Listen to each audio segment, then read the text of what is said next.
আসসালামু আলাইকুম। আপনারা কি এডিটিং নিয়ে চিন্তিত? প্লে স্টোর থেকে ডাউনলোড করবেন ক্যাপকুট নিউ প্রজেক্ট।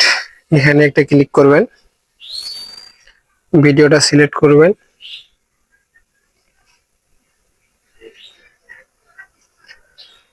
ভিডিওটা সিলেক্ট করার পর ভিডিওটা মুখটা আমরা এডিট করব কিভাবে।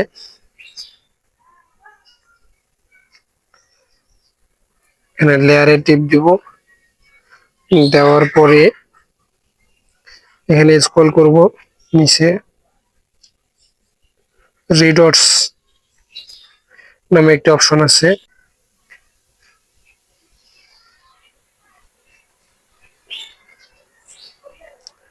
এটাতে চাপ দিবেন। দেওয়ার পর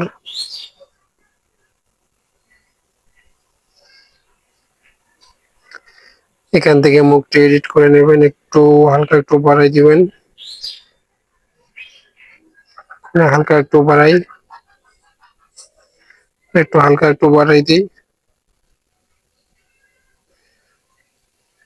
এটা একটু হালকা বাড়াই দিই। এখন আমরা সেভ করি।